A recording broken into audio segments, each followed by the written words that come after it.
Mais bonjour, est-ce que vous m'entendez tous? Oui. Merci à tous ceux qui sont là, puisque avec le père Dauté, que j'appelle Philippe, parce que ça fait 20 ans qu'on se connaît, à l'aise. Père Philippe, oui, moi je n'ai jamais appelé le père Philippe, alors je n'ai pas commencé aujourd'hui. Bon, nous vous remercions d'être là. Vous êtes, j'allais dire, les premiers, ou le premier des invités avec lequel nous avons commencé, donc, ce qui s'appelle Regard croisé entre les religions. Donc on a demandé au père Philippe Dauté de l'église orthodoxe de Roumanie d'ouvrir, j'allais dire, avec les bouddhistes. Donc tout simplement une série qu'on espère longue, heureuse, et à laquelle nous allons inviter les autres cultes. Alors d'entrée, après je vais je vais passer la parole à Philippe. Alors d'entrée, on est d'accord tous les deux, vous n'aurez pas un cours d'histoire de l'art. Nous sommes dans un temple et vraiment, nous sommes heureux d'être dans un temple, hein. S'il n'était pas si loin, Philippe, on irait chez lui, mais ça fait un peu loin quand même. Nous allons donc partager un regard qui est un regard de croyant, dans le plus profond des respects.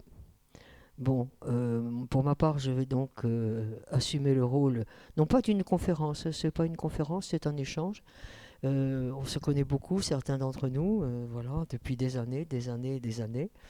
Et ceux qui nous rejoignent pour la première fois, bienvenue. Voilà. Et puis Philippe donc va se présenter, puis ajouter ce qu'il a ajouté. Et puis après, nous rentrerons, non pas dans le vif du sujet, mais nous rentrerons là où nous devons aller. Il marche? Ça marche pas là? Si, ça marche. J'ai pas besoin peut-être, hein. Vous m'entendez comme ça ou pas? Pardon? Ah, pour l'enregistrement. Ah, ça marche là. Parfait. Voilà. Bonjour, très heureux d'être avec vous. Merci à Françoise de m'avoir invité. Ça fait longtemps qu'on se connaît. On est ensemble engagés à Bordeaux Partage auprès de la mairie de Bordeaux, qui a eu ses aléas. Mais nous, pendant ce temps-là, on a cultivé, et c'est ça la joie de l'interreligieux, cultiver une amitié entre nous au-delà des discussions qu'on pouvait avoir. Et puis, Françoise m'a sollicité pour ce regard croisé sur les icônes. Donc, deux manières d'approcher des réalités qui sont nommées pareilles, mais vous verrez, peut-être qu'on va voir avec des façons d'en parler qui vont être assez différentes. Voilà, donc très heureux de partager ce temps avec vous. Pour me présenter rapidement, je m'appelle donc Philippe Dauté, je suis prêtre de l'Église orthodoxe. En particulier, je suis dans l'Église de Roumanie. Donc j'ai un atelier d'iconographie chez moi depuis... nous avons en Dordogne, j'habite en Dordogne, nous avons un centre d'accueil et nous avons des séminaires, des ateliers. Et nous avons un atelier d'iconographie depuis plus de 30 ans, 32 ans. Donc nous avons des écritures d'icônes. On n'avait pas des peintures d'icônes, mais des écritures d'icônes. Donc nous écrivons des icônes et je vous en présenterai quelques-unes et je vais vous présenter ce que représente l'icône pour la tradition orthodoxe. Je voudrais dire juste une chose pour ceux qui ne connaissent pas la tradition orthodoxe. Il y a la tradition chrétienne, d'accord ? Il y a 2000 ans de christianisme. Et dans les 2000 ans de christianisme, il y a le premier millénaire et le deuxième millénaire. Premier millénaire, les chrétiens sont ensemble. Donc il y a un tronc commun pendant 1000 ans, 500 ans d'abord, avec ce qu'on appelle les pré-chalcédoniens, c'est-à-dire les églises coptes, arméniennes et éthiopiennes. Et puis ensuite, avec l'église de Rome, il y a 1000 ans communs. Donc s'il y a 1000 ans communs, il y a des fondements communs. Il y a donc un socle qui est commun et c'est dans ce socle que je vais puiser pour parler finalement au nom de toute la chrétienté, de tout le christianisme et vous présenter ce que représente l'icône pour la tradition chrétienne dans son ensemble et en particulier orthodoxe. Voilà. Si ça ne vous ennuie pas, je vais rester assise. Donc moi je vais intervenir au nom du bouddhisme. Vous savez qu'il y a plusieurs écoles dans le bouddhisme. Il y a donc des écoles qui ont été jusque de à peu près moins 500 avant l'ère chrétienne jusqu'à plus 500 après l'ère chrétienne. Et ces écoles sont dites les écoles anciennes. Et puis vous avez également des écoles qui sont des écoles post-anciennes, c'est-à-dire après les anciens, et qui sont des traditions, on va dire, de ce qu'on appelle le grand véhicule. Alors vous avez donc d'un côté les écoles du Sud, et qui sont les écoles donc les plus anciennes, et puis les écoles un petit peu nouvelles, comme vient de le dire Philippe, qui sont elles des écoles post, donc qui ont gardé un fond commun. Nous avons tous 4 points communs, que nous soyons du Hinayana, du Theravada ou du Mahayana. Nous appartenons à une école du Mahayana qui a été créée au Tibet dans les années, on va dire, 700 de notre ère. Donc ce sont des écoles relativement nouvelles. Nous appartenons donc à une des 4 écoles tibétaines, qui est l'école Gelugpa, qui est connue, on va dire ça comme ça, parce que un de ses chefs spirituels, ce n'est pas le seul, et donc sa sainteté le Dalai Lama. Je pensais, en invitant Philippe, à ce que ça serait intéressant que nous portions un regard qui est un regard, j'allais dire, de pratiquant et non pas un regard d'art. Donc la question n'est pas de savoir si ce sont des peintures qui viennent d'influence chinoise, tibétaine ou japonaise. Tout simplement, c'est d'expliquer dans la tradition du bouddhisme quel était le rôle donc, de ces images que nous appelons des tankas. Alors évidemment, nous en avons beaucoup, vous avez vu, hein, le temple a une grande collection de ces images. Qu'est-ce qu'elles nous apportent et quelles étaient leurs fonctions? Alors, en fonction, il y en a 4. La première des fonctions, c'est une fonction qu'on appellera une fonction éducative. Et pour cette raison, donc, si tu veux envoyer l'image, voilà. Cette fonction éducative, c'est donc l'image qui est au centre et que vous voyez apparaître à l'écran, qui est dans la tradition, j'allais dire à tout seigneur, tout honneur, donc celle du Bouddha Shakyamuni. Nous y reviendrons plus tard, dont la première des fonctions, elle est pédagogique. C'est à partir de cette image que les enfants, relativement jeunes, puis les jeunes moines, puis les jeunes laïcs, puis après évidemment les pratiquants, vont assimiler, si je peux dire ça comme ça, ils vont assimiler en eux une perception du Bouddha et de sa vie. Nous en avons d'autres, mais nous avons choisi celle du Bouddha, enfin je les ai choisis et nous reviendrons. Ça c'est la première fonction. La deuxième fonction de l'image, c'est de représenter, donc ce sont surtout celles qui sont là, de représenter ce qu'on appelle une lignée, c'est-à-dire tout simplement depuis le Bouddha Shakyamuni jusqu'à notre maître actuel, donc celui qui est le fondateur de la maison, c'est de codifier, car c'est codifier donc tout simplement les maîtres qui ont enseigné à la suite du Bouddha. Alors j'attire beaucoup votre attention là-dessus, car il va y avoir toute une symbolique qui va se mettre en place, où chaque élément, chaque représentation va obéir à un code très particulier. Il n'y a pas donc dans l'image, dans cette forme d'image, il y a eikon, oui, c'est-à-dire ce que l'on va voir. Mais ce que l'on va voir, il va y avoir un regard extérieur et il va y avoir pour le pratiquant un regard intérieur. Donc tous les maîtres sont codifiés. L'artiste, en termes clairs, n'est pas libre. Il y a des lois très précises qui sont les lois de composition de l'image. Donc il ne faut pas la voir avec le regard, j'allais dire, traditionnel d'une œuvre d'art. Ce ne sont pas des œuvres d'art. En principe, on ne dit pas acheter, on dit inviter chez soi, car les personnes que l'on invite, aucun argent ne peut les payer. Et la première des choses qu'il faut savoir, c'est que dans la tradition bouddhiste, il n'y a pas de mercantilisme, c'est-à-dire que l'on paie la partie qui est la partie alors matérielle, temps passé par l'artiste, couleur, brocart, etc. Et après, on donne un don. Pourquoi?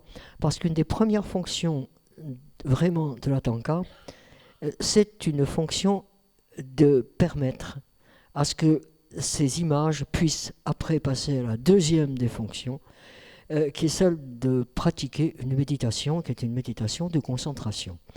Pour les méditations de concentration, vous en avez deux. On va parler de la plus petite, puis on va commencer, si vous le voulez, par la plus grande. Et j'y reviendrai. Cette représentation est une représentation codifiée d'un maître qui est un maître du 4e à 5e siècle de notre ère, qui était donc au monastère de Nalanda, que l'on appelait donc Maitreya, et qui était, selon la tradition bouddhiste, la continuité, on parle de continuum mental, de quelqu'un qui avait atteint l'éveil. Voilà pourquoi il est représenté sous une forme humaine. Et vous avez pu constater, le Bouddha est sous sa forme humaine. En ce qui concerne donc cette personne, on y reviendra. Puis vous avez là une petite peinture qui est assez rare en France, on n'en a pas.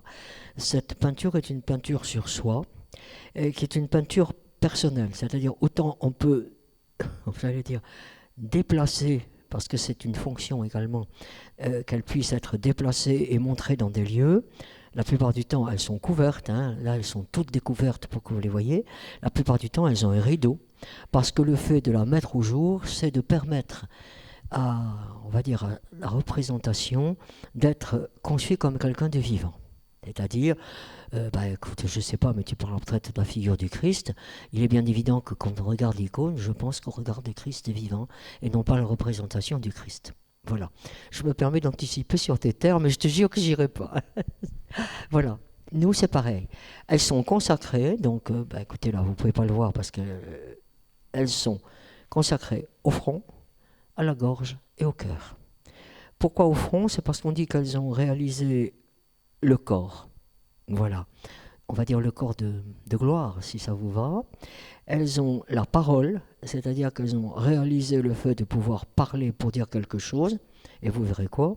Et puis, évidemment, elles ont le cœur, parce que le cœur, dans la tradition du bouddhisme, ce n'est pas le cerveau qui est le centre de l'esprit, hein, c'est le cœur.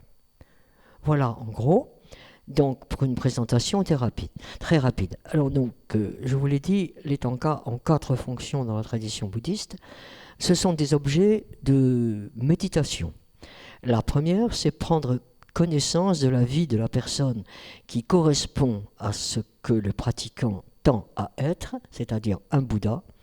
Alors, il n'y a pas de traduction en français et c'est très difficile à traduire parce qu'on parle d'éveillé, mais ce n'est pas du tout ça. C'est en fait quelqu'un qui a travaillé sur lui-même et sur son propre esprit et qui a obtenu, j'allais dire, des qualités que tout le monde, d'après la tradition bouddhiste, a, c'est-à-dire pouvoir à la fois développer ses qualités et également éliminer en lui les causes de la souffrance à l'aide des 12 actes que vous verrez. Voilà, c'est la première des fonctions. La deuxième des fonctions, vous l'avez vu, je en ai parlé au début, c'est-à-dire chaque tanka peut illustrer la vie d'un maître et donc on s'inspire de ces 12 étapes que sont la vie d'un maître réalisée.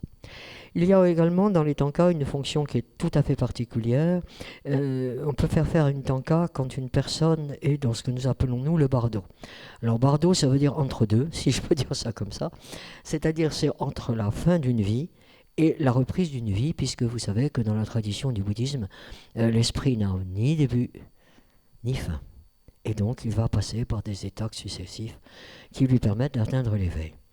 Quant à la dernière des fonctions, qui est la 4e, c'est une fonction qui, alors, n'est pas traitée en principe en public, parce que c'est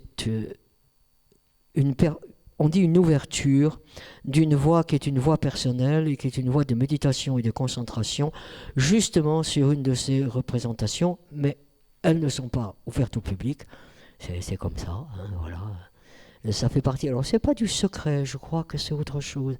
C'est la rencontre entre deux esprits, entre deux spiritualités, celle que l'on tend en tant que pratiquant à avoir et celle que l'être qu'on est en train de visualiser a atteint. Donc, c'est une voie qui est une voie de silence. J'allais dire, il n'y a pas besoin de la partager. Si on y est, on y est. Et j'allais dire, c'est comme l'amitié. Bon, tu as parlé tout à l'heure de l'amitié. On ne s'est jamais fait des déclarations, tu es mon ami, mais je sais que quand nous parlons tous les deux, et ça c'est important de le dire, il y a un profond respect de l'autre. Bon, de temps en temps, je taquine, mais ça nous fait rire. Et le rire est fondamental. Tous les spirituels qui tirent la tête, c'est pas bon. Enfin, je crois. Voilà. Donc, pour quelque chose de très rapide, de présentation, après, oui, d'accord, je ferai la lecture de celle-là vraiment très, très... Voilà. Et je vais laisser la parole à Philippe. Oui, merci. Ah oui, ça marche là? Oui, ça marche. Voilà, très bien. Donc, parler de l'icône dans la tradition chrétienne après une présentation bouddhiste, on bascule d'un univers à un autre, il faut le dire. On ne sommes pas sur les mêmes référentiels, pas sur la même approche des tankas sont une chose, les icônes sont autre chose. Et donc, je vais vous dire comment, dans la tradition chrétienne, se présente l'icône. Tout d'abord, il faut faire référence à la Bible, dans laquelle il est dit que l'homme ne doit pas se faire d'image taillée. Donc, si on peut avoir le... Voilà. Oui, voilà, merci. On peut l'agrandir, c'est possible. Oui. Donc, l'homme ne doit pas se faire d'image taillée. Donc, se faire des représentations est interdit par la Bible.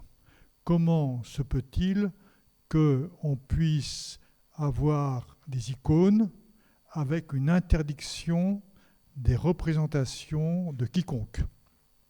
Se représenter le Christ, par exemple, ou se représenter Marie, ou représenter les saints, et donc, par soi-même, interdit.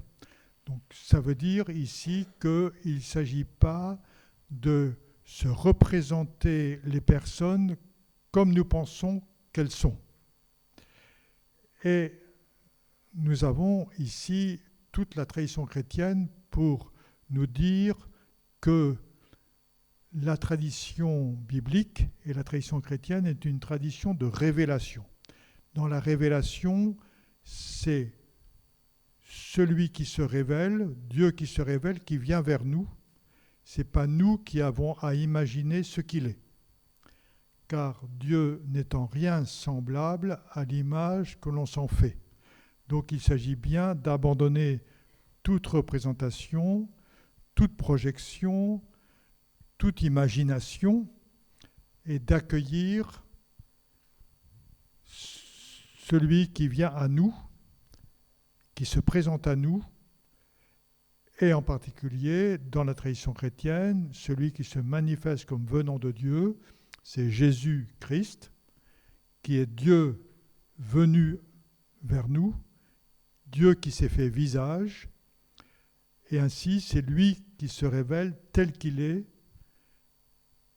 et qui vient condamner toutes les projections idolâtriques, c'est-à-dire les représentations que nous pouvons faire de lui. C'est ainsi que l'icône apparaît à la suite de la venue de Jésus-Christ, qui pour les chrétiens est Dieu fait homme. Dieu s'est fait visage. Ce visage, selon la tradition, il a été imprimé sur un linge. Cette première impression du visage est nommée icône non faite de main d'homme. C'est un legs qui a été donné. L'histoire elle est la suivante. Il y avait un roi perse qui avait entendu parler de ce Jésus de Nazareth et qui avait lui-même la peste et qui a demandé la guérison.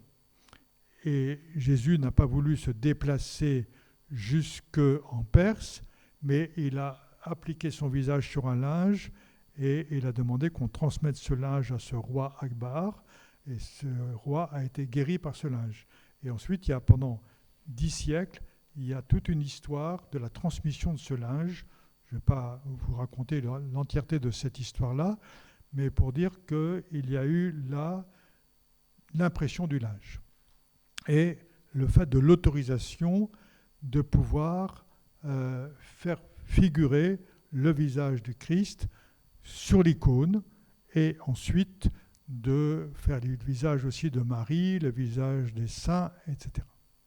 Et comme je l'ai annoncé sur le site, dans la tradition chrétienne, nous considérons que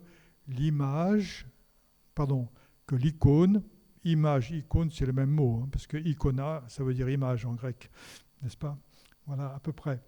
Et voilà, donc en tout cas, image, parce qu'elle était professeure de grec, donc Tonderel, voilà. Et c'est ça, moi j'ai des profs de maths. Voilà. Et donc, l'icône, elle est une fenêtre ouverte sur l'invisible. Donc, évidemment, on ne peut pas réduire la dimension de la transcendance à une planche de bois, parce que l'icône, c'est une peinture sur une planche de bois. Donc, on ne peut pas réduire, évidemment, la dimension de la transcendance sur une planche de bois, mais en fait, si on dit que la planche de bois est une fenêtre ouverte sur l'invisible, comme par exemple, nous avons la fenêtre qui est ouverte sur la cour intérieure ici, mais la vitre n'est pas ce qu'on voit derrière, comme la vitre n'est pas le paysage.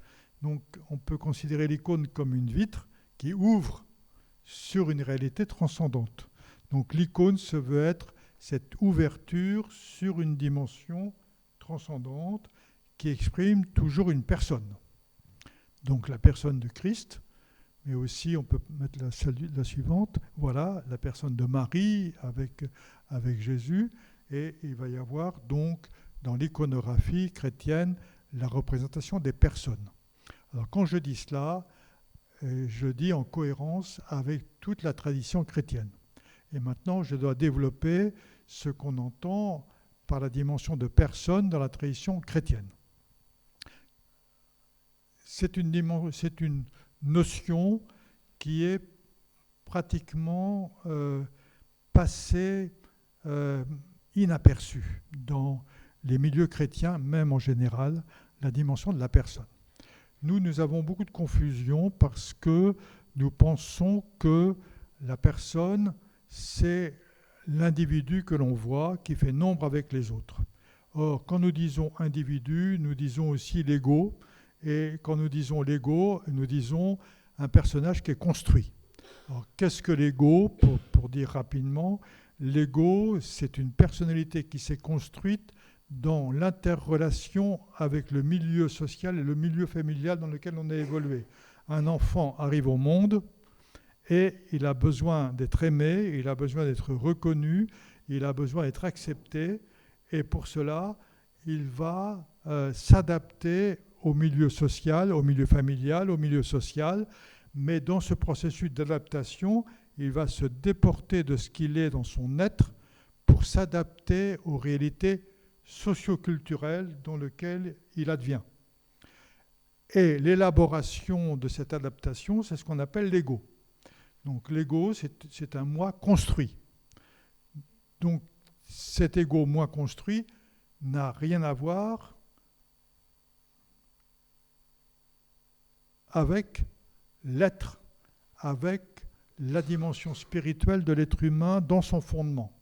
Donc on doit bien distinguer ici deux réalités, la dimension d'un moi construit et la dimension d'un soi spirituel. Et par là, cela dit une dynamique ici, c'est que nous avons à advenir selon ce que nous sommes, mais ce que nous sommes est déjà inscrit en nous comme étant en germe, et nous avons à devenir ce que nous sommes, mais ce que nous sommes, dans son mode d'expression et dans son mode d'adaptation, c'est configuré par rapport au monde. Donc comment pouvoir se distinguer de ce moi construit et faire advenir l'être qui est en germe, qui est en devenir, qui est dans une spécificité qui lui est propre. Donc pour dire cela, je dois ici dire une chose importante, c'est que, si vous êtes d'accord, nous sommes tous des êtres humains. Ça va jusqu'ici. Voilà. Et ensuite, chacun exprime l'humanité tout entière parce qu'il ne manque rien en chacun pour être pleinement humain. On est bien d'accord. Donc chacun porte en lui-même ou en elle-même toute l'humanité, et chacun va exprimer cette humanité dans un mode de relation unique, dans un mode d'être unique, et finalement dans un visage unique. Eh bien, ce visage unique, c'est cela qui est manifesté sur l'icône. C'est pourquoi nous avons l'icône de Jésus, l'icône de Marie, l'icône, par exemple, là c'est la transfiguration, mais nous avons aussi l'icône des saints, Saint Silouane, Saint Séraphin de Sarov. En tout cas, voilà, pour dire que cette dimension du visage, cette dimension de l'être unique, pour la tradition chrétienne, il est éternel. Ce qui ne va jamais mourir en nous, c'est l'être unique que nous sommes. Bonne nouvelle, c'est que, en fait, nous n'allons pas disparaître, selon la voie chrétienne, hein, nous n'allons pas disparaître, mais être révélés dans la dimension singulière et unique que nous sommes, et c'est cela que manifeste l'icône. Donc, elle dit notre visage d'éternité. Alors, quelquefois, il y en a qui se demandent en plaisantant, mais j'aurai quel âge sur l'icône? Voilà, mais on aura l'âge de l'éternelle jeunesse, évidemment. Voilà. Et donc, ici, ça dit une affirmation de la spiritualité chrétienne, que, en tant que visage, nous sommes des êtres éternels. Ça veut dire que chacun est unique et chacun participera de la lumière, et la lumière sera exprimée d'une manière unique, dans un être unique et dans un visage unique et dans une histoire unique. Et donc l'icône nous dit la dimension de la personne, qui est cette dimension de l'unicité de l'être, qui n'a rien à voir avec l'ego, on a bien compris, qui est le fait que chacun est manifesté dans une réalité singulière qu'on appelle la personne. Est-ce que ça va pour vous? C'est bon? Pardon? Tout va bien? Et bien voilà. Voilà. Donc ça dit l'icône. On ne peut pas parler de l'icône en tradition chrétienne si on ne parle pas de la dimension de la personne. Et en fait, ça met en évidence ici le fait d'une articulation qui est dite à travers ce qu'on appelle les dogmes, mais c'est pareil, les dogmes ne sont pas une définition, puisque Dieu est indéfinissable, puisqu'il est transcendant. S'il est transcendant, il est indéfinissable. Donc comment on peut le définir? C'est pas possible. Donc en fait, le dogme est aussi une fenêtre ouverte sur une contemplation. Et donc, dans les deux dogmes chrétiens, nous avons le dogme de la Trinité qui dit 3 personnes, une nature divine, et le dogme de l'incarnation du Verbe qui dit une personne et 2 natures. Vous entendez 3 personnes, une nature, vous entendez une nature, une personne, 2 natures. Voilà. Et donc il y a une articulation entre nature-personne. Et donc ici, ça place une dynamique où nous sommes tous des êtres naturels, nous sommes tous selon la nature, selon l'humanité, et nous avons à devenir des personnes par intégration de l'entièreté de la nature. Et donc pour nous, il y a tout un processus d'intégration du tout cosmique en chacun de nous qui s'exprimera dans le visage unique de chacun. Ça dit ici tout le fondement de la contemplation chrétienne exprimée dans l'art de l'icône. Donc l'icône n'est pas une œuvre d'art à sujet religieux, elle est l'expression majeure de toute la théologie, de toute la spiritualité, de l'expression de toute la vision chrétienne de la réalité humaine. Donc nous vénérons les icônes, dans la tradition orthodoxe, dans les églises orthodoxes, nous avons des icônes dans les églises, nous vénérons les icônes, donc nous vénérons, nous saluons comme des personnes et nous nous faisons des amis. C'est fait qu'on prépare le terrain d'après, parce que comme on salue toutes les icônes qui sont là, des gens qui sont passés avant nous, alors on a des liens, et quand on arrive là-haut, on a déjà toute une pléthore d'amis qui sont déjà arrivés avant nous. Donc on est dans cette familiarité. Je dis ça parce que en fait, c'est comme Nicolas va passer beaucoup de temps au Liban et en Syrie, ça c'est très oriental en fait. Hein.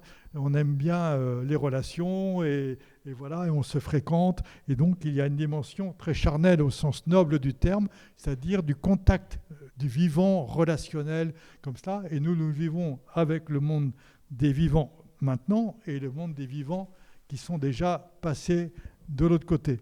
Voilà. Et donc l'icône nous dit ici qu'il y a une réalité humaine dans ce monde, mais une réalité humaine et spirituelle dans l'autre monde, et que ces deux réalités sont en lien l'une avec l'autre. Et donc il y a cette proximité avec l'icône.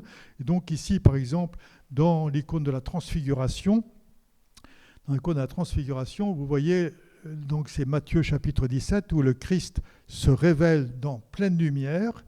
Ça veut dire que cette lumière, elle ne vient pas de l'extérieur par un projecteur, elle rayonne de l'intérieur, mais ça veut dire que, en fait, nous portons en nous cette lumière. Ça me rappelle une histoire comme ça, où il y avait une dame qui était très agacée contre son mari, et puis je lui avais dit, mais ton mari, il a une lumière en lui. Et donc, il m'avait haussé les épaules, etc. Je lui ai dit, mais regarde bien, tu verras, il y a aussi une lumière dans ton mari. Et puis 6 mois plus tard, elle était revenue en disant « Père Philippe, écoute, j'ai fait attention. Tu m'as dit qu'il y avait une lumière dans mon mari. J'ai bien fait attention, j'ai bien regardé, mais je te promets, il est super bien caché. » Donc, quelquefois, effectivement, cette lumière, elle est obscurcie à l'intérieur de nous. Elle est occultée, elle est je dirais, recouverte de tout un effet de personnalité qui enferme la lumière, mais nous portons tous cette lumière. Et donc cette lumière, elle est révélée là, dans cette icône, qui dit tout le fondement de l'icône, c'est-à-dire qu'en tant que révélation de la lumière. Révélation de la lumière. Et donc le Christ se révèle ici dans sa lumière. À côté de lui, il y a Moïse et Élie. Moïse qui est sur sa gauche avec le livre, et puis Élie, prophète Élie qui est à droite, et puis il y a 3 disciples qui sont là présents, Pierre, Jacques et Jean, qui tombent à la renverse, et nous chantons le 6 août, qui est la fête de la transfiguration, tout est montré à tes disciples autant qu'ils pouvaient le supporter. Autrement dit, le chemin intérieur vers cette dimension lumineuse de nous-mêmes, nous l'assumons autant que nous pouvons le supporter. Donc ça veut dire qu'en fait, pour nous, la croissance spirituelle est une croissance dans la maturité. Ce n'est pas une croissance dans la piété, comme on pourrait croire, parce qu'on est très pieux, etc. Non. Ça demande en fait une prise en responsabilité de soi-même et de s'assumer dans sa propre maturité intérieure, parce que pour assumer cette lumière, il faut pouvoir acquérir les structures pour assumer cette lumière, et ensuite, parce qu'on a acquis les structures, on peut laisser se déployer la lumière, mais finalement, la lumière ne peut se déployer qu'au fur et à mesure qu'on peut assumer ce déploiement de la lumière en nous. Donc, il y a toute la dimension de la lumière qui est ici présente dans l'icône, qui rayonne dans l'icône, pour dire que chaque être humain est porteur de lumière, nous sommes porteurs de lumière, et l'icône nous annonce une bonne nouvelle, c'est que nous sommes porteurs de lumière et que cette lumière ne demande qu'à être révélée en nous pour que nous devenions nous-mêmes des icônes. Nous deviendrons des icônes quand cette lumière sera pleinement révélée en nous. Voilà ce que je peux dire rapidement sur la présentation de l'icône.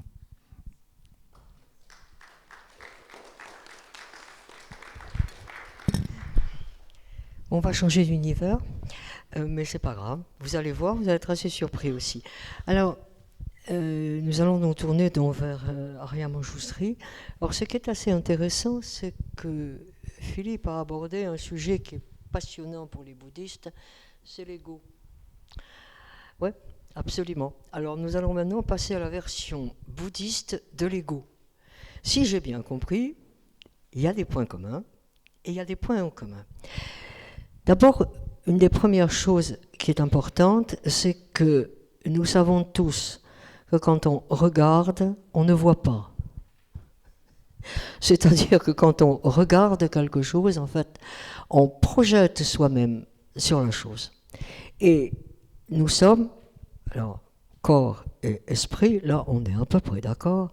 Nous allons beaucoup plus loin. Tout à l'heure Philippe disait qu'est-ce que vous êtes compliqués les bouddhistes? Pas du tout, vous allez voir. Non, on n'est pas compliqué, on est pointilleux. Nous partons du principe, qui est le suivant, c'est que chacun d'entre nous va voir non pas ce qui est à l'extérieur, car personne ne voit ce qui est à l'extérieur. Chacun voit ce qui est à l'intérieur de lui-même, c'est-à-dire que chacun va voir comme étant un, ce qui en fait est multiple, c'est-à-dire lui-même. Qu'est-ce que ça veut dire? Ça veut dire tout simplement que lorsque nous regardons quelque chose, en fait cette chose-là va être le miroir de soi-même. C'est ça, eikon, en grec. Eikon, c'est l'image, non pas du réel, par rapport à nous, on est bien d'accord, hein, pas par rapport à ce qu'elle est, ça, on ne sait pas ce que c'est.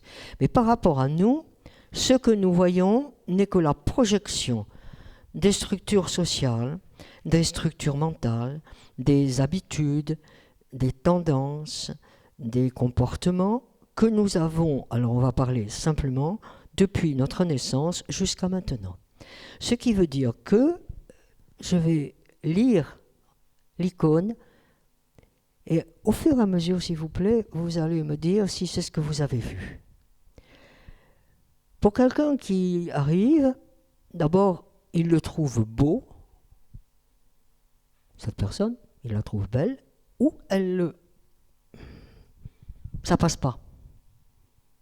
Pourquoi? Dans la tradition du Bouddha, c'est parce qu'en fait, la forme va correspondre à ce qui nous plaît, ou la forme ne va pas correspondre à ce qui nous déplaît. Ça dépend des fois. Arya Manjusri, que vous voyez là, est donc représenté, on est d'accord, sous la forme d'un humain. Car dans la tradition du Bouddha, l'éveil, en principe, se fait sous forme humaine. Et, tout à fait comme l'a dit Philippe, ça n'est pas, en tout cas dans notre école, hein, on ne parle pas des écoles des autres, hein, ce n'est pas d'un seul coup. C'est un long processus, exactement comme un fœtus pour devenir un être humain et sortir de la matrice a besoin de 9 mois. Ben, nous, il faut le temps qu'il faut. Il faut que la maturité soit là, que la stabilité soit là.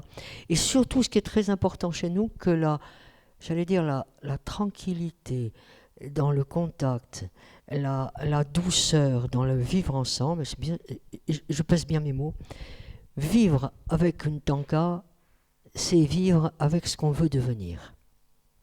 C'est-à-dire que ce n'est pas ce que l'on voit, c'est en fait la révélation de ce qu'on est et de ce que l'on est que l'on ignore encore. Ce qui veut dire que tous les jours, tout va changer. Mais ce qui va changer, ce n'est pas l'extérieur, c'est le regard qu'on va porter sur l'extérieur. Voilà pourquoi chez nous, l'ego, c'est non pas ce qu'il faut abandonner, c'est d'abord ce qu'il faut comprendre dans sa structure. C'est-à-dire que notre ego est composé de 6 éléments chez nous. En fait, nous sommes 6 égos. Mais nous avons l'impression que c'est un seul ego. C'est-à-dire que nous sommes un ego au niveau de la vue, des 5 sens normaux, plus justement cette continuité mentale qui fait qu'au fur et à mesure que nous avançons, nous connaissons le bonheur, nous connaissons la souffrance. De fait, le bonheur et la souffrance ne viennent pas de l'extérieur.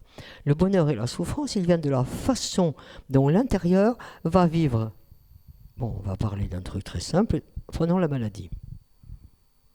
Je ne parle pas des petits bobos, hein. Je parle de la maladie. Celle qui fait qu'on vous dit, écoutez, faudrait vous soigner parce que ça risque d'aller très mal. Bon.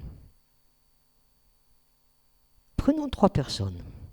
Une qui est atterrée, celle d'à côté qui s'en fiche, c'est comme ça. Mais je dis bien, c'est comme ça, d'une certaine résignation, et puis celle qui se dit, j'ai encore du temps à vivre, et ce temps à vivre, je vais le vivre pour à la fois être bien avec ceux que j'aime, peut-être même avec ceux que j'aime moins, et peut-être même avec ceux que je n'aime pas. De fait, c'est la même maladie, mais la fonction va changer dans le processus mental de celui qui s'en fiche parce que c'est comme ça, de celui qui est atterré et de celui qui tente de vivre avec. Ça, c'est typiquement bouddhiste. En quoi cette tanka peut-elle aider? D'abord parce que cette tanka, elle est.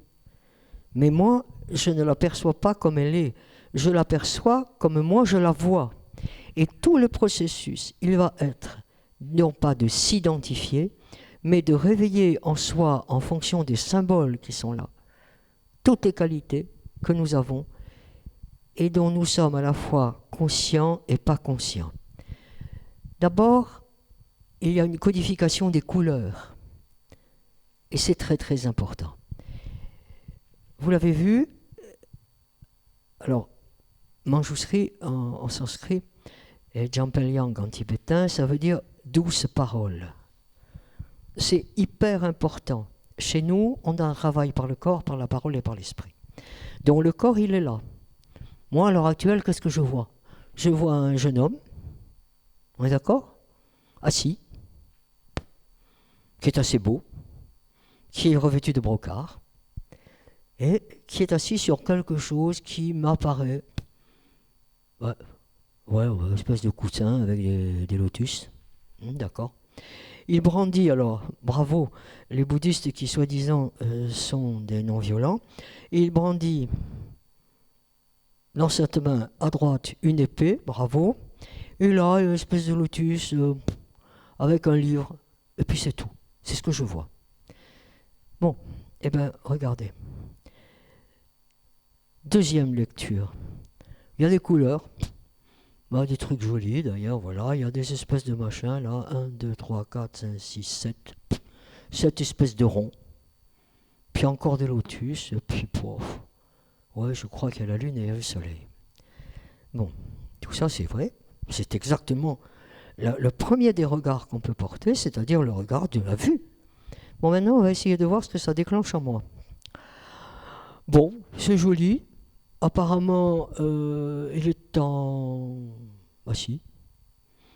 Bon. Pourquoi une épée? Bon. Il est humain. Alors déjà, c'est rassurant parce que s'il est humain, je suis humaine. Et ça veut dire donc, d'après la tradition que j'essaie de comprendre, ça veut dire donc, en tant qu'humain, j'ai des qualités et je dois en profiter. Autrement dit, première des leçons, c'est vraiment la première des leçons. Je suis humaine. Je dois me comporter comme un humain et pas comme un animal. C'est la première des leçons chez nous quand on voit un Bouddha. C'est une chance extraordinaire d'être tel que nous sommes, avec des qualités d'intelligence, etc. Et si j'utilise mon potentiel, je peux faire quelque chose.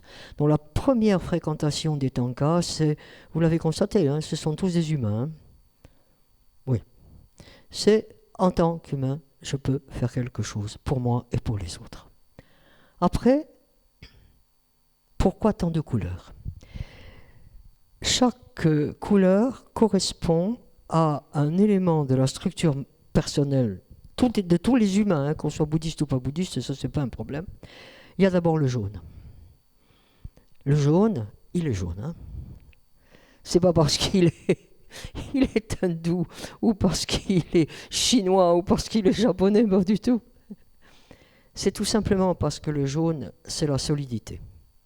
Et la première des choses qu'on demande à un pratiquant, c'est de ne pas voleter comme un papillon.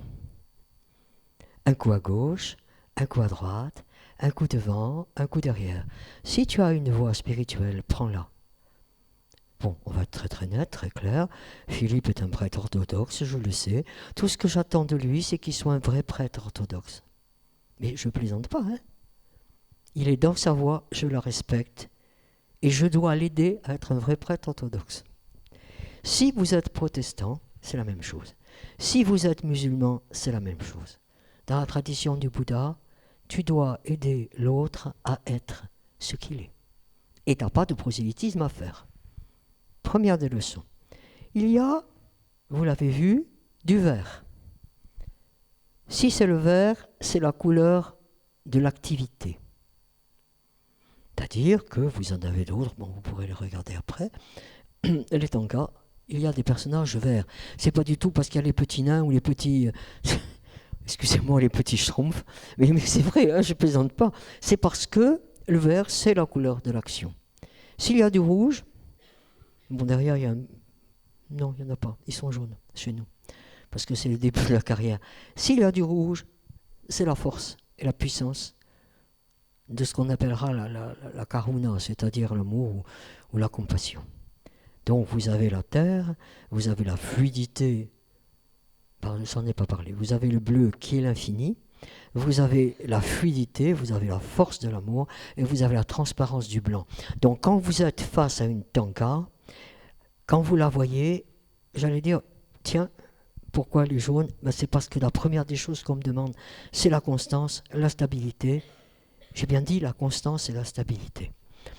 Vous avez pu remarquer, c'est très très intéressant si vous regardez, que dans l'axe de la tanka, il y a un côté gauche et un côté droit. Ce n'est pas pour le plaisir de faire la gauche et la droite. L'hindouisme, où tu es, Indira, oui. L'hindouisme va être à l'envers, hein, donc je vais dire à l'envers de ce que toi tu es. Dans l'hindouisme, la sagesse et l'action, on va dire ça comme ça, sont symbolisées par la gauche et par la droite. Bon. Dans le bouddhisme aussi, mais à l'envers. C'est-à-dire que, alors, le côté droit, celui-là, c'est l'action.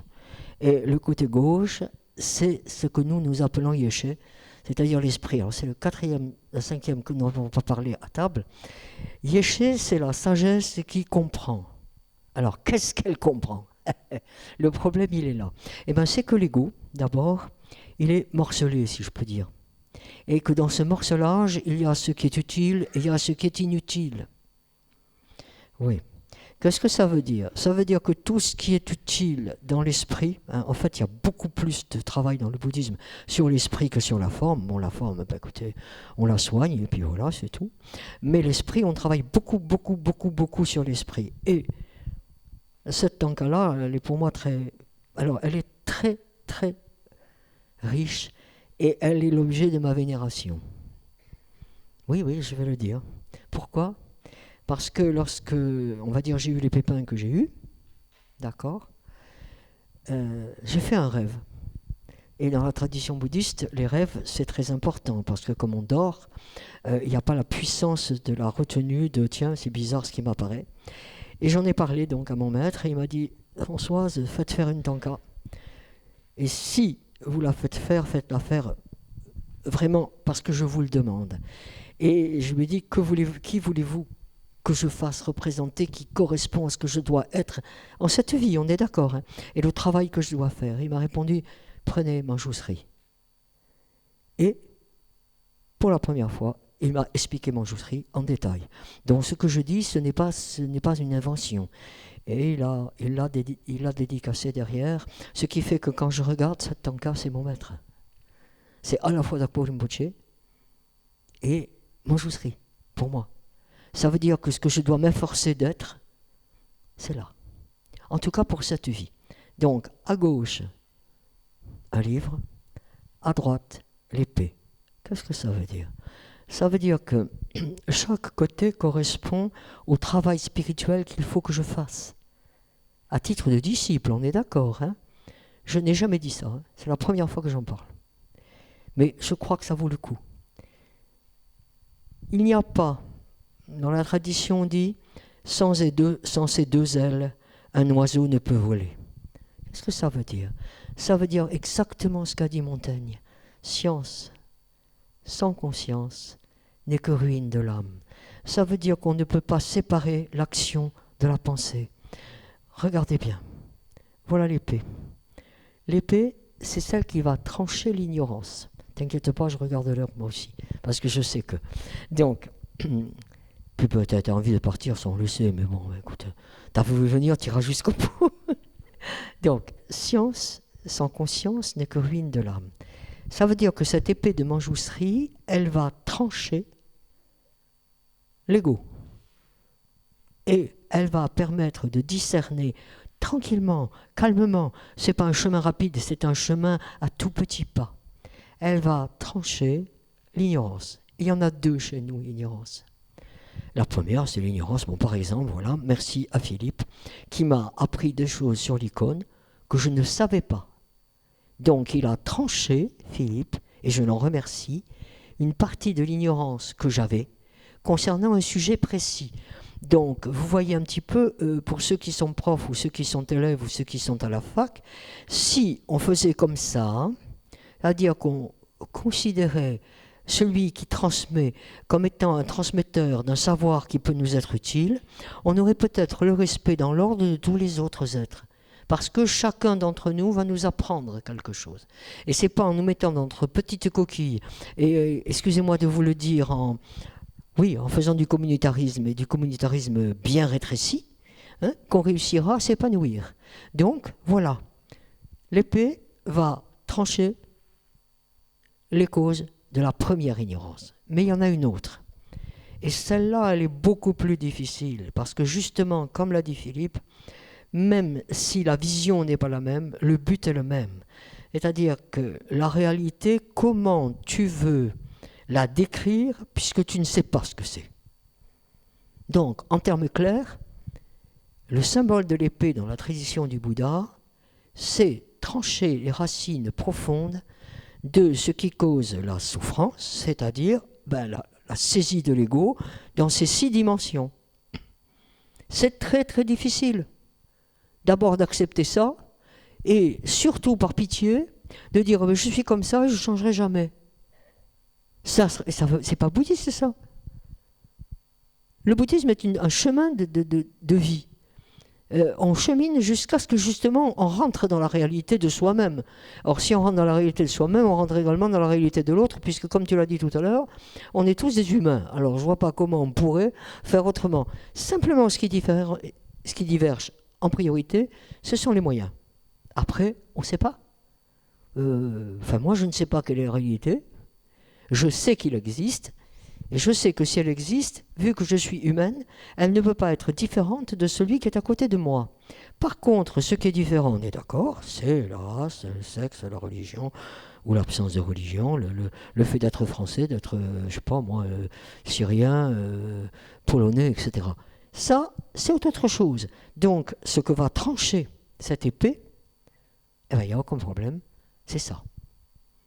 Cette méconnaissance du fait que nous sommes tous à la recherche, nous devrions tous être à la recherche de la réalité.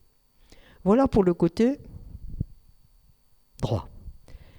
Mais vous avez vu qu'il y a le côté gauche. Et sur le côté gauche, il y a un lotus complètement épanoui. En principe, il a 16 pétales. Et quand on entend le chiffre 16, il y a 16 définitions de la réalité. 16. Parce que chaque maître qui a travaillé a sa vision pour pouvoir arriver à... On n'a pas dit qu'il avait raison, on a dit qu'il y avait 16 chemins différents. Il peut y en avoir 150 000. Et sur ce lotus épanoui, qui veut dire que là, l'esprit a pris la totalité de sa connaissance du réel, si ça vous va comme ça, eh bien, il y a un livre. Ce livre a été écrit dans les années 300, 400 après Jésus-Christ. Et ce livre, donc, alors, il n'y a pas la Bible chez nous, il n'y a pas la Bible, mais il y a quand même, vous en avez quelques-uns sur l'autel, mais nous, on a une toute petite librairie, si je peux dire ça comme ça. Donc, sur l'autel, vous avez donc ce qu'on appelle la Prajnaparamita Hridaya Sutra, qui a donc été écrite, alors pas en sanskrit, mais dans une langue antérieure au sanskrit classique. Et Prajna, c'est la sagesse. Ou plus exactement, c'est la perception qui saisit le réel. D'accord? Et Paramita, c'est la qualité. Et Sutra, c'est le texte. Donc, ça va à l'envers, comme en grec. Ce qui n'est pas intéressant, ce qui est intéressant et ce qui est très intéressant. Donc, en fait, c'est l'étude des perceptions en escalier de la compréhension de ce qu'est la réalité. Et ça, c'est le support sur lequel, vous avez vu, regardez comment c'est fait, regardez bien. Il y a donc le livre, et est-ce que vous avez vu quel est la façon dont, parce que les gestes sont très importants, la façon dont est tenue la tige. Ça veut dire que par l'union du corps et de l'esprit, et en s'appuyant sur les trois piliers, si on peut dire ça comme ça, on dit les trois joyaux, mais ce n'est pas un problème, du bouddhisme, cette union du corps, de l'esprit sur la qualité d'être un Bouddha, ce qu'a donné un Bouddha, et par-dessus tout après la communauté, il ne faut pas l'oublier, que l'on peut atteindre l'éveil. Donc en fait, quand on regarde la Tanka et qu'on médite là-dessus, j'ai bien dit méditer, c'est-à-dire habituer son esprit à, chaque fois que l'on voit ce geste, et de plus c'est le geste de l'enseignement. Et la paume ouverte, hein, pas comme ça, hein, pas vers soi, c'est vers les autres, parce que sans les autres, on n'existe pas. Parce que pour définir que je suis, ben, il faut que l'autre existe. Sinon, comment voulez-vous que je définisse que je suis si je ne me définis pas par rapport à l'autre? Voilà. Bon, après, moi ça va. Après, on arrêtera. Après, vous avez les 8 pétales de lotus. Vous avez au-dessus, vous l'avez vu, un cercle. Vous le voyez, blanc. Ce cercle blanc correspond à la lune. Et la lune est un des éléments qui éclaire la nuit. Et dessous, mais là on le voit mal, parce que c'est vraiment, elle a été faite sur mesure. Hein. Donc c'est fait pour une occidentale et des occidentaux. Donc il y a déjà ce qui éclaire la nuit, et c'est très très important parce qu'au bout de l'épée, alors je suis désolé, là le voile est dessus, vous avez des flammes. Et ces flammes ne sont pas faites pour brûler, elles sont faites pour éclairer. Donc c'est la lumière qui tranche les ténèbres. Et ça, c'est le symbole de l'éveil, et en haut, vous avez la lune et le soleil. Bon, on peut continuer comme ça pendant des heures et des heures, hein, parce qu'après, c'est la deuxième lecture. Hein, c'est-à-dire, c'est la lecture qui, derrière ce qu'on croyait voir au début, est ce que les maîtres et le peintre a voulu codifier. Donc, ils sont tous pareils. Il y a quelques couleurs qui changent. Il peut y avoir un manjousserie rouge, mais celui-là, c'est un manjousserie jaune. Voilà. Voilà. Voilà, c'est tout. Et après, peut-être on va vous laisser la parole. Hein, si vous avez des questions à poser. Alors, si Philippe a l'air comme ça, c'est qu'il ne prend pas un train, mais c'est qu'il faut qu'il rentre chez lui, puisqu'il faut qu'il rentre.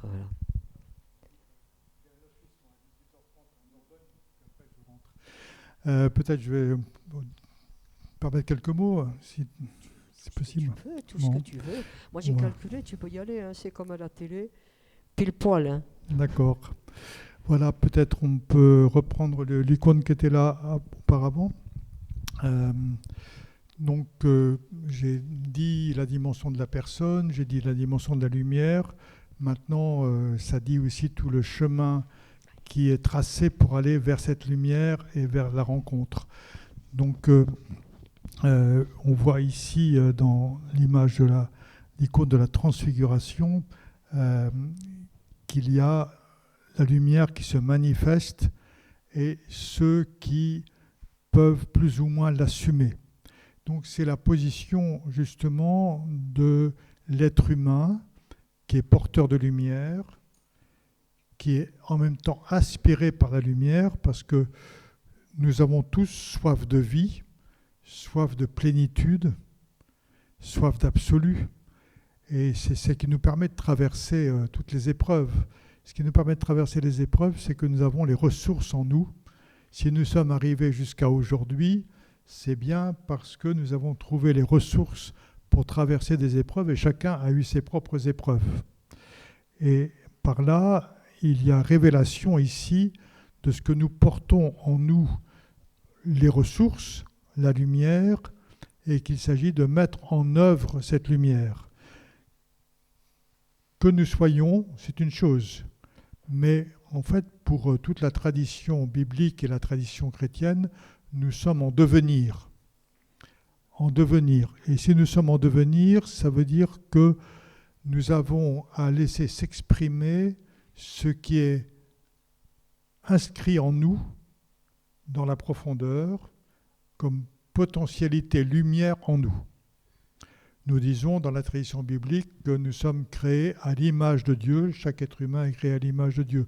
Mais si nous disons cela, cela veut dire premièrement que nous portons des potentialités divines en nous, deuxièmement qu'il y a une dimension dans l'être humain qui n'est pas de ce monde, qu'on appelle image de Dieu.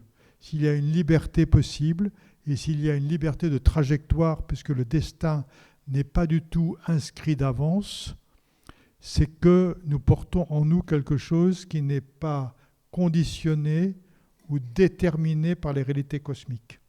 Donc il y a une possibilité de liberté ici, et la liberté, c'est la liberté de faire advenir ce que nous n'avons pas encore vu ou accueilli en nous-mêmes. Pour le dire autrement, il y a la vie qui se présente à nous, il y a le fait que nous sommes porteurs d'une histoire, porteurs d'un passé, porteurs aussi de tout un héritage transgénérationnel. Et ce qui est important, c'est ce que nous allons en faire et non pas ce qui a été. Heureusement que nous ne sommes pas hypothéqués définitivement par tout le passé. Mais nous pouvons faire de ce passé une occasion d'aller vers une plénitude d'humanité. Donc il y a une dynamique ici, une mise en dynamique, et l'icône veut signifier cette dynamique. Dans les icônes, il y a une perspective inversée. La perspective inversée, c'est que par exemple, dans les œuvres d'art, il y a des bâtiments avec le fait que les diagonales vont dans un fuyant qui se trouve à l'horizon.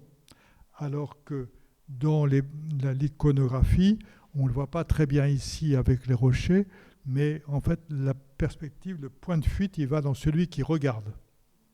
Et donc, ici, il s'agit plus de se laisser regarder, de se laisser toucher, d'accueillir, plutôt que de se projeter, premièrement. Deuxièmement, il y a le fait que ce qui est important, c'est ce qui est en devenir. Et par là, il est important de savoir que nous avons les clés de notre devenir et que le destin n'est pas écrit d'avance. Et donc, il n'y a pas de fatalité. Et donc, ça ouvre tout un chemin.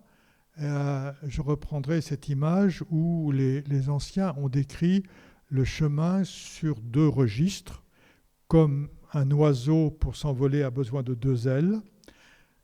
Nous avons besoin de l'aile de la contemplation et de la prière, d'un côté, et de l'autre côté, l'autre aile qui est celle de la purification du cœur. Autrement dit, il y a besoin de l'éveil de l'esprit, d'une part, ouvrir l'esprit sur d'autres plans de réalité, et d'autre part, purifier le cœur, le désencombrer de tout ce dont on s'est chargé dans notre histoire. Donc c'est tout un processus thérapeutique. Et donc il y a des descriptions ici de tout un cheminement pour aller vers la vérité. Car la vérité, c'est ce qui se révèle en vérité. Et là, dans l'icône, il y a la révélation en vérité de ce qui est. Autrement dit, ce qui est, et ce qui n'est pas, n'est pas. Donc comment advenir à ce qui est en se libérant de tout ce qui n'est pas. Qu'est-ce qui n'est pas en nous ? Ce qui n'est pas, ce sont les illusions, ce sont les fantasmes, ce sont les projections. Et en général, il y a une chose ici qui est assez claire, c'est que si on veut que la réalité se conforme à ce que l'on voudrait, je ne sais pas si ça marche pour vous, moi ça n'a jamais marché pour moi. Vous voyez ? Donc il ne s'agit pas de vouloir que la réalité se conforme à ce que je voudrais qu'elle soit, mais moi-même de m'ajuster à la réalité telle qu'elle est. Donc on voit tout un chemin, et c'est ça le chemin de vérité. Et donc le chemin de vérité, ça signifie de poser un regard clair sur soi-même, de ne pas se mentir à soi-même, d'être honnête avec soi-même, et de regarder ce qui a été vécu, ce que j'ai mis en place à cause de ce qui a été vécu, autrement dit, quand j'ai pu être blessé quand j'étais enfant ou quand j'étais adolescent, et j'ai mis en place des mécanismes de défense ou des stratégies de protection pour survivre aux blessures. Et donc, ces mécanismes-là font que je suis dans une survie. Je survis à mes blessures. Mais est-ce que survivre, c'est vivre? Non. Et donc maintenant, poser un regard clair, c'est poser un regard clair pour regarder ce qui s'est passé dans mon histoire, mais ce que j'ai mis en place dans mon histoire pour survivre aux blessures du passé. Poser un regard clair pour ne pas être dupe de soi-même, et poser un regard clair pour que je ne sois plus sous l'emprise des mécanismes qui agissent en moi, mais je pose un regard pour ne plus être sous l'emprise, mais acquérir une autorité sûre, c'est-à-dire une possibilité de changement de rapport à. Donc ce qui va changer, ce n'est pas moi qui vais changer fondamentalement, mais d'abord ce qui va orienter les choses différemment, c'est que je vais me situer différemment en posant un regard différent sur mon histoire. L'histoire, elle est toujours la même, je suis toujours là, mais mon rapport à l'histoire, mon rapport au passé, mon rapport à mon héritage va changer. C'est ça la métamorphosis, puisque ici nous sommes dans l'icône de la transfiguration. En grec, c'est métamorphosis, la transformation. Mais ce qui se transforme, c'est le changement de regard. Mais pour que le regard change, il faut que le regard soit éveillé. Donc c'est toute la dimension de la contemplation et de la prière pour éveiller le regard. Puis ensuite poser un regard clair sur soi-même. Et par là, peu à peu, se dégager de tout ce qui pèse sur nous, avec le fait que nous pouvons remarquer que peut-être nous sommes nous-mêmes piégés dans notre propre histoire, mais ce n'est pas le voisin qui est piégé dans sa propre histoire. Je suis piégé dans ma propre histoire. Et donc, comment je peux prendre du recul, poser un regard sûr, prendre de la hauteur, établir un rapport de différenciation, qui est un rapport de liberté, pour peu à peu me dégager des pièges dans lesquels je me suis mis moi-même. Car par exemple, j'ai pu être blessé il y a 10 ans, 20 ans, 30 ans, 40 ans, et puis depuis, j'entretiens du ressentiment, de la rancœur, de la colère, ou de la tristesse, ou un abattement. Mais j'ai bien été victime de quelqu'un qui m'a blessé. Mais qui a mis en place la colère? Qui a mis en place le ressentiment? Qui a mis en place la rancune? C'est moi. Mais c'est peut-être ces choses-là qui font que je m'auto-détruis moi-même. Donc comment je peux poser un regard clair pour voir comment je m'auto-détruis moi-même et peut-être arrêter d'être maso et de s'auto-détruire soi-même. Donc vous voyez ici, il y a ce chemin qui est mis en perspective dans l'icône, c'est-à-dire de devenir lumière. Pour devenir lumière, il s'agit que j'ouvre sur cette dimension de lumière qui est la dimension de la conscience, la possibilité de poser un regard sûr, c'est-à-dire que ça fait lumière quand il y a la relation entre un événement et la prise de conscience de cet événement. À ce moment-là, je vois ce que je ne voyais pas avant. Si je vois ce que je ne voyais pas avant, il y a l'avènement d'une lumière ici. Et au fur et à mesure des prises de conscience, il y a tout un processus lumière pour être en vérité avec soi-même.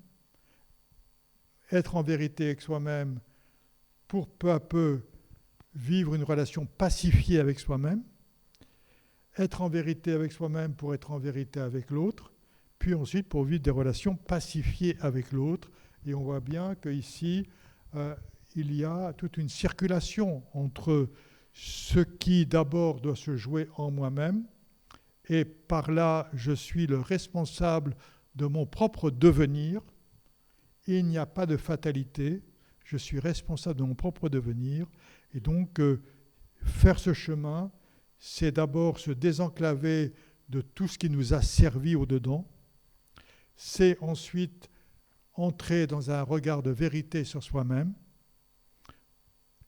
pour vivre une relation en vérité avec l'autre, pour vivre une relation pacifiée avec soi-même et avec l'autre, et on voit que le chemin est tracé. Et donc maintenant, ce que cela met en évidence, c'est que nous sommes des êtres relationnels. Et donc j'ai parlé tout à l'heure de la dimension de la personne dans l'icône. Et donc la personne, ça veut dire que je suis en relation avec quelqu'un. En fait, on ne peut pas appréhender l'humanité. L'humanité, ça ne s'appréhende pas de cette manière. On a la relation avec quelqu'un. Et par le quelqu'un, on découvre l'humanité que porte cette personne. Et donc c'est à travers les personnes qu'on voit l'humain et non pas l'humanité qui se découvre par elle-même, mais toujours par le biais d'une personne. Donc nous sommes des êtres relationnels.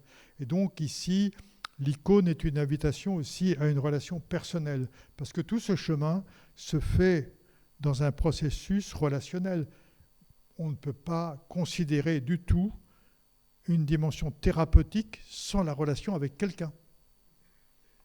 Je dis ça parce qu'on arrive au moment des robots et je vois qu'aujourd'hui, avec l'intelligence artificielle, il y a des gens qui ont commencé à lancer des processus de psychothérapie avec l'intelligence artificielle. Mais là, il n'y a pas quelqu'un. Il y a quoi? Il y a un ensemble de données qui vont établir une certaine synthèse par rapport à la question qu'on leur pose. Mais il n'y a pas quelqu'un. Mais en fait, on a besoin d'exister dans le regard de l'autre. Est-ce qu'on peut exister dans le regard de l'ordinateur ou le regard de l'IA, de l'intelligence artificielle? Donc voilà, et ça met en évidence ici qu'en fait, on s'humanise par la relation avec des humains. Mais de quitter la relation avec les humains va nous déshumaniser. Et c'est bien ce qui risque de se passer maintenant. Donc en fait, l'icône nous dit la relation personnelle et nous dit que c'est dans cette relation personnelle qu'on peut se vérifier soi-même sur son propre chemin en arrêtant de se raconter des histoires, parce que l'autre, il est là justement pour nous faire sortir de nos propres illusions sur nous-mêmes, et l'autre ne manque pas de nous faire sortir des illusions sur nous-mêmes. Donc en fait, l'icône nous dit la dimension personnelle, nous dit aussi tout un chemin vers la lumière, nous dit un chemin vers la vérité, nous dit un chemin de pacification intérieure, nous dit le chemin de l'humain qui est en devenir, et que nous ne savons pas encore qui nous sommes, mais nous allons le découvrir au fur et à mesure que nous avançons, parce que c'est en marchant progressivement dans la relation que l'on va découvrir que nous sommes autres par rapport à l'autre, et découvrir que nous sommes singuliers, et découvrir ce qui est inaliénable et immortel en nous, que nous sommes des êtres uniques, incomparable, chacun est incomparable et chacun porte une dimension en lui-même qui ne demande qu'à vivre. Autrement dit, il s'agit de laisser émerger cette dimension qui rayonne de l'image de Dieu en nous, cette dimension qui rayonne de l'être en nous, pour faire advenir ce « je suis » que nous sommes, et cela ne peut se faire que dans une dynamique interrelationnelle, et donc de sujet à sujet, et l'icône est l'exaltation de la dimension du sujet. Il y a quelqu'un, il n'y a pas que quelque chose. Et quand nous disons le réel, il est porté par des personnes. Comme l'humanité est portée par des personnes, le réel est porté par des personnes. Et donc ici, c'est tout ce chemin qui est à découvrir et à vivre. À vivre, parce que si on ne le vit pas, c'est l'être morte. Si on ne le vit pas, c'est de la théorie. Donc ici, il s'agit de considérer que nous sommes dans une spiritualité pratique, je dirais incarnée. Donc nous parlons de l'incarnation du Verbe dans la tradition chrétienne, c'est-à-dire Dieu s'est incarné. Et nous sommes nous-mêmes en processus d'incarnation. Qu'est-ce que ça veut dire incarnation? Nous ne sommes pas incarnés parce que nous sommes dans un corps charnel. Non. Nous sommes en processus d'incarnation de toutes les richesses célestes que nous avons à actualiser en nous. Et le processus d'incarnation est un processus d'actualisation de toutes les réalités célestes et les réalités spirituelles que nous avons apportées. Donc nous avons à nous dégager de l'emprise du passé, à nous dégager aussi de l'emprise des conditionnements. Mais quand nous avons fait ça, nous sommes au début encore du chemin pour aller vers l'éclosion de toutes les richesses et les potentialités. Voilà tout le chemin que nous annonce l'icône. C'est un chemin qui est un chemin royal, accessible. Il suffit de se mettre en route, de le désirer, de le vouloir, et ensuite de le faire honnêtement, c'est-à-dire en posant un regard clair et en ne se racontant pas d'histoire, mais de savoir que nous avons la capacité de liberté et d'accomplissement en nous. J'ai bien aimé ce qu'a dit Nelson Mandela quand il est sorti de prison après 27 ans de prison. Il est sorti en disant « En prison, je suis devenu le capitaine de mon âme et le maître de mon destin. » Nous pouvons devenir capitaine de notre âme et maître de notre destin. C'est ça que nous annonce l'icône. Donc nous voyons que l'icône nous met en perspective, en devenir, que tout est possible ici maintenant et que nous ne pouvons pas nous plaindre, mais nous avons la possibilité de nous transformer à condition qu'on se mette en route et pas de considérer que nous sommes victimes, car quand nous considérons que nous sommes victimes, nous sommes déjà pris dans un étau intérieur, mais nous sommes en capacité de pouvoir générer l'éclosion de l'être que nous sommes dans l'univers relationnel avec les autres. On ne peut pas faire sans les autres. Attends 2 secondes. Alors, on termine par une petite boutade. Oui. La seule différence qu'il y a, et vous allez voir combien on a de la chance, toi, tu as une vie pour le faire. Oui. Et voilà. Et vous avez compris. Nous, c'est bon, on en a encore plusieurs. Voilà, donc en fait, les bouddhistes ont besoin de plusieurs vies. Nous, avec une vie, ça va. C'est absolument ça. Bon, il n'y a pas de problème. Merci voilà. Beaucoup, Philippe. Vous comprenez pourquoi il est... Attendez, on remettra ça, vous inquiétez pas, mais il faut que lui... Non, mais je sais. Mais il faut que lui, il prenne la voiture et qu'il rentre chez lui. Donc, minutes, disons, si vous avez des questions... Attends, on va vous frustrer. Oui, mais ça, on sait... Regard croisé en dialogue. Alors, j'ai retenu quand même, si on se place de l'extérieur, c'est-à-dire ni orthodoxe ni bouddhiste, quel est le lien qu'il y a entre les deux? Ben ça, je crois, mais ça se voit très clairement, le lien qu'il y a entre nous deux. Je crois qu'on...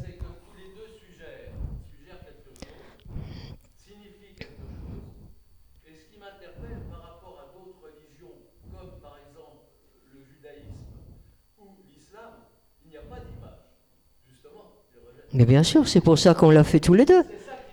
Mais non. De cette rencontre, c'est que dans le bouddhisme, comme dans l'orthodoxie, on utilise des images comme support de réflexion. Et ça me semble important. Je peux juste dire un petit quelque chose. Bon, on ne peut pas faire en 5 minutes ce qui mettrait toute une vie, parce qu'on est clair là-dessus. À l'origine, il n'y avait pas d'image dans le bouddhisme. C'était absolument contraire à la compréhension du bouddhisme que de représenter un Bouddha. Et c'est toute une histoire, comme bon, tu as très bien dit pour l'orthodoxie, il n'y a pas de problème. Ça a été toute une histoire de création au niveau des personnes qui voulaient pratiquer. Parce qu'au début, on avait des symboles. Bon, ça, j'ai fait ça à la fac, non, il me semble, hein, pendant des mois et des mois et des mois, sur l'empreinte des pieds, sur le trône, etc.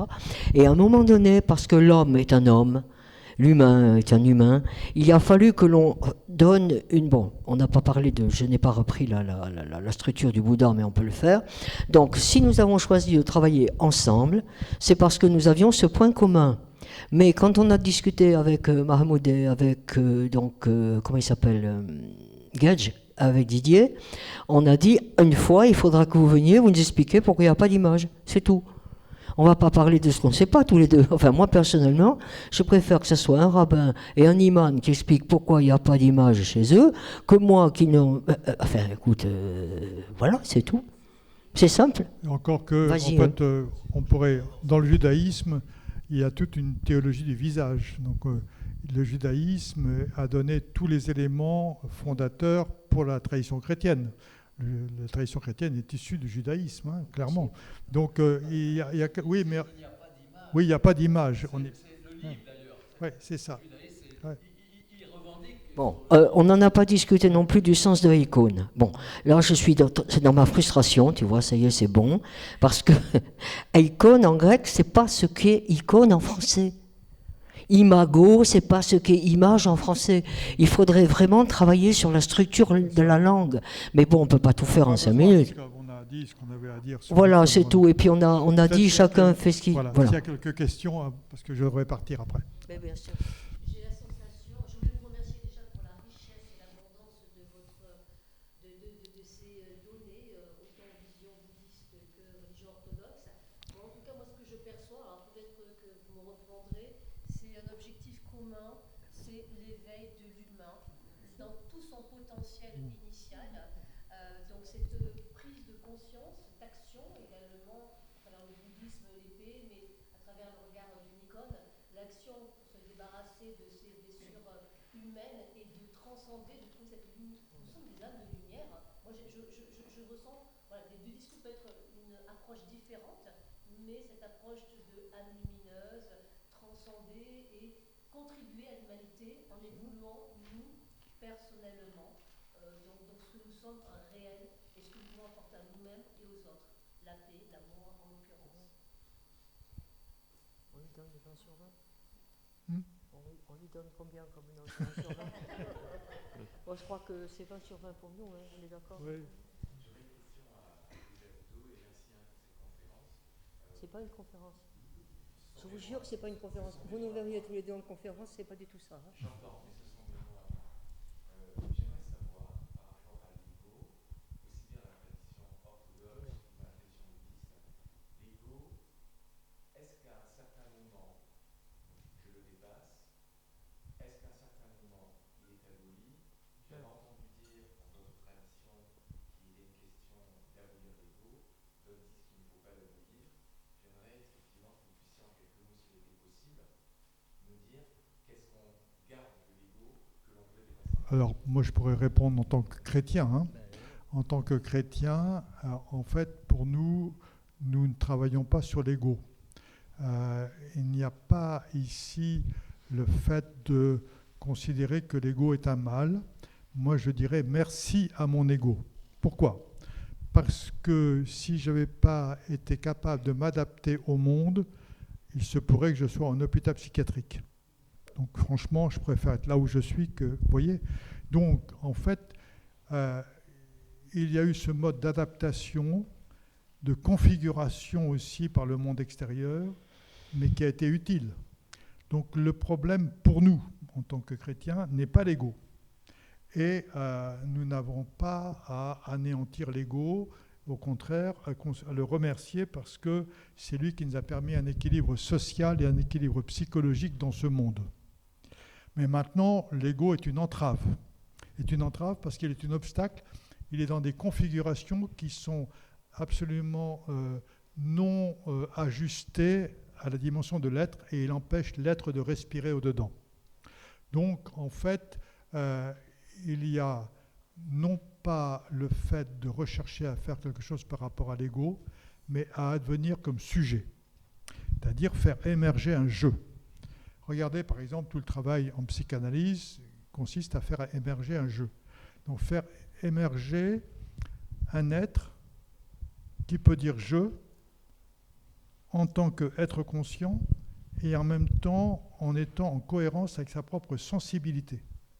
Donc, en fait, ce qu'on a recherché, c'est sa cohérence personnelle. Et rechercher sa cohérence personnelle. Et comment assumer sa cohérence personnelle et le fait d'être haute par rapport aux autres dans le regard de l'autre.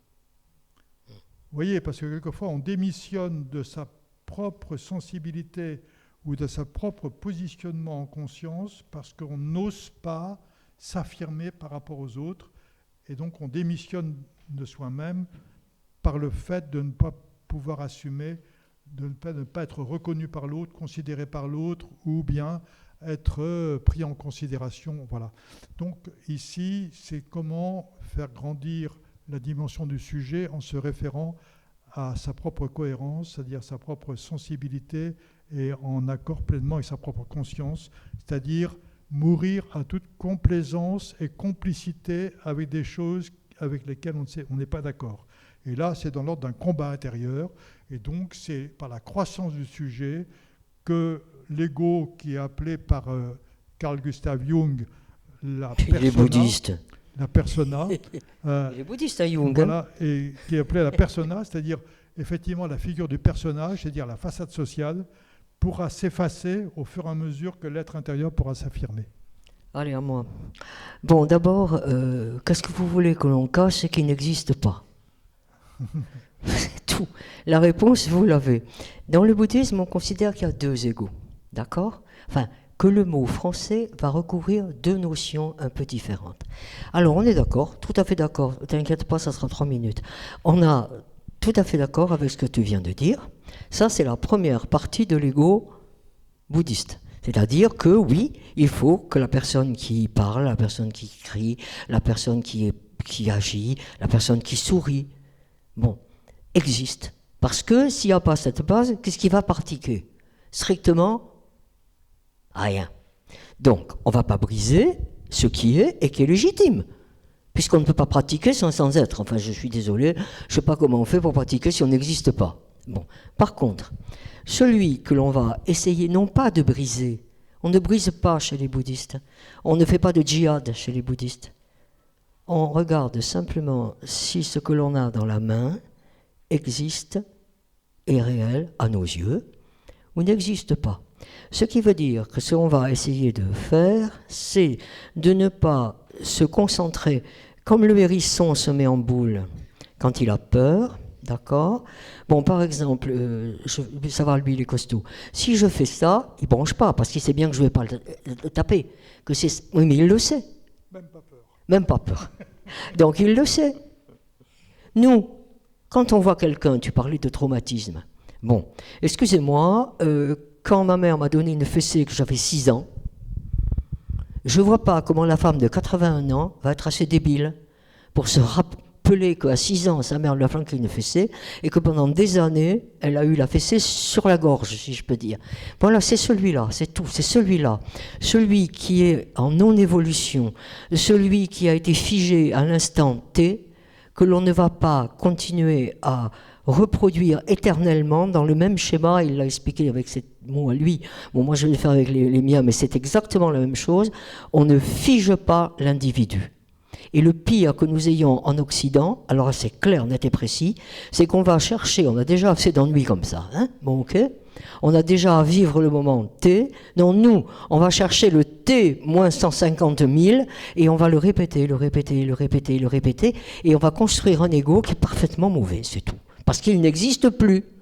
Je suis désolé, la petite fille qui a pris sa fessée à 6 ans, eh bien écoutez, elle n'est plus là, hein. Elle n'existe parce que je la fais réexister. Oui, elle existe parce que je la fais revivre. Voilà, c'est ça. Donc, arrêtez de faire revivre et de revenir. Oui, on est d'accord. Voilà. Merci Philippe. Voilà, merci à vous. Merci Philippe. Une dernière, après, j'y vais. Vous avez parlé d'un facteur de destruction, effectivement. C'est nous. De ce que quelqu'un nous a fait du mal, on se remémore ça. Oui, c'est ça. arrête. Voilà.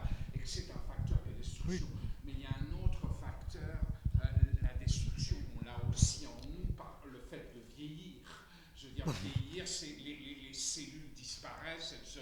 Non, et regardez la vieille. Je ne suis pas d'accord avec vous. Moi non plus. Regardez une chose très simple, ça s'appelle l'apoptose. Les cellules meurent, et parce que les cellules meurent, l'organisme est sauvegardé. Donc il y a un bienfait de la mort des cellules. Sinon, on serait mort. C'est parce que les cellules meurent que l'organisme se conserve. Et si les cellules ne meurent pas, ça s'appelle le cancer. Et c'est très mauvais pour l'organisme. Je vous signale quand même qu'on peut vivre avec. Voilà. Voilà, merci à vous. Vous pouvez, si vous voulez, il y a du thé. Alors, Indira nous a fait du thé. Et puis, il y a des petits gâteaux pour ceux qui veulent dans la cuisine. Il n'y a aucun problème. Et voilà. Et voilà. Je t'en prie. Satori. C'était vachement bien. Ouais, très bien. Refaisez-moi ça. Ouais. Refaisez-moi ça. On va essayer de faire ça à 3 voix la prochaine fois. On va voir. Attends, langue somme.